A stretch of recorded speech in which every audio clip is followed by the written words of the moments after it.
All right. So a lot of emotion tonight, right? I've been crying, cried of happiness, sadness, out of loss, out of love. And this is the end of the night, so I'm going to tell a story about buying a bed, just to run things off. So it's about 15 years ago. Uh, I'd finished high school and I moved to Norway from Sweden. I'd found an apartment with two friends, and I picked the smallest room that I could, try to save money.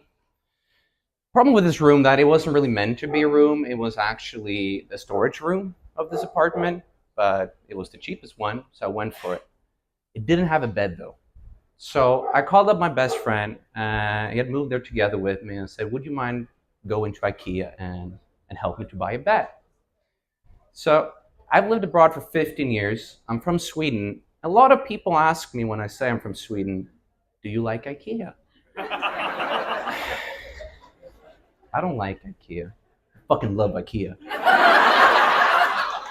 I can get my favorite cookies.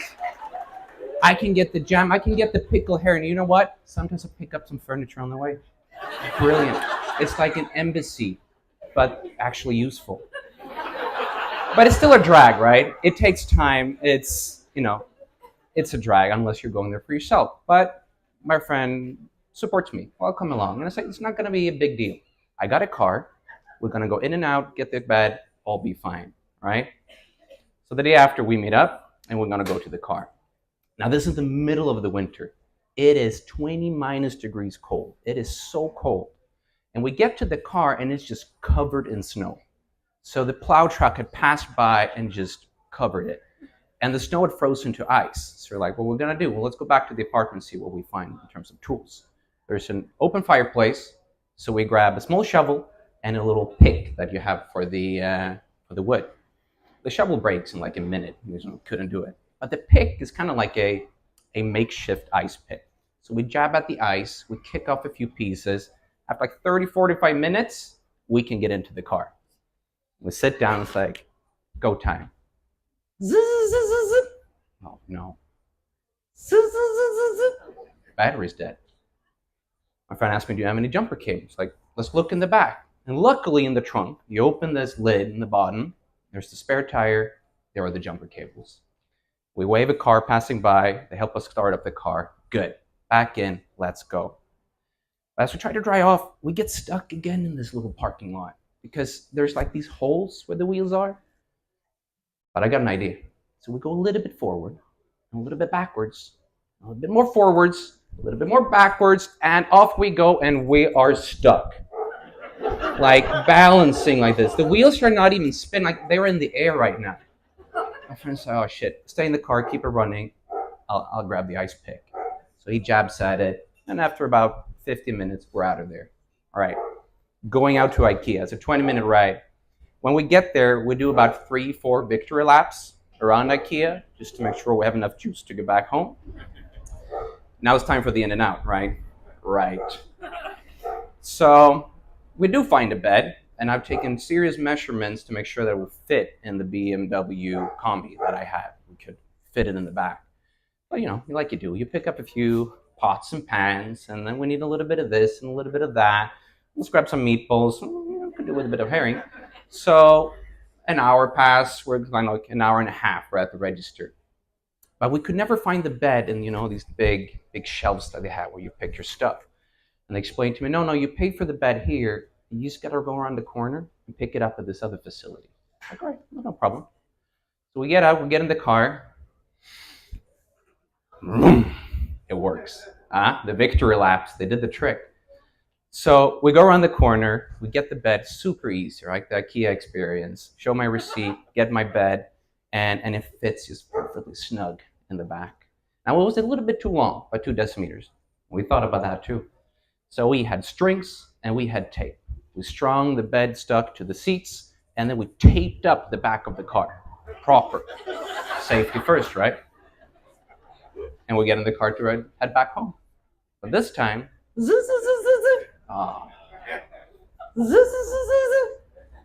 battery's flat again. So my friend turns to me and is like, where did you put the jumper cables? Well, I put them where we found them. It's like, in the trunk, under the bed. Yeah, under the bed. So the tape goes off, The string goes off, the bed goes out. Now on the wet snow, we get the jumper cables out, bed back in, use the string again, tape up the trunk, and we know the drill by now, right? So wave someone down, please help us get the engine started. Good. At this time, probably 5 hours have passed since we took off. That's 3 more than I promised him.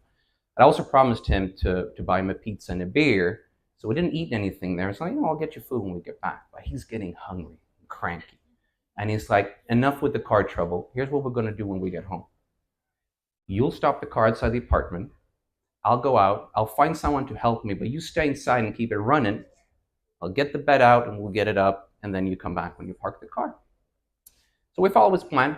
He finds 2 neighbors of mine, and they help carry everything up, even the bags full of shit that I wasn't supposed to buy. I go park the car. I come back home, and they've been so nice even. Like, they brought the bed even into my little snug little room, which probably was a bit hard, it was a tough angle. So it's on the side, and my friend is like, right, good. He's pissed at this moment. He's really tired. It's like, I think it's time for pizza. And I think you also owe me a couple of beers. I'm like, yeah, but I'm not getting you anything until I have a bed that I can sleep in. So I'm gonna put these legs on.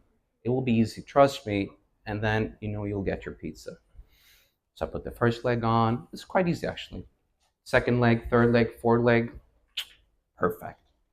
And then carefully, I'm tilting the bed down, not to just have it drop down on the floor, right? I don't want to ruin this thing. It's brand new. And I tilt it, and then it just stops at a 30-degree angle with the legs poking into the other wall. And I realized I focused so much on measuring that the bed would fit in the car that I didn't think about the room. So now I'm standing in front of a 30-degree angle bed in my tiny, tiny room, and now I lose my temper. Like, no, not even I can keep my optimism up now, and that takes a lot. And I'm like, all swear words are coming out. I'm pissed, and my friend comes up to me, and he puts my hand on my shoulder, and he leans in, and he tells me, Seb, you don't need to worry about the bed. No, don't worry about the bed. What you need to do is get out that door, go downstairs, get a large pizza, extra cheese. You know what? Make it 3 beers, and you'll sleep on my couch. I was all right, that sounds good, Bubba. What about the bed? Well, I know, not my problem. Thank you.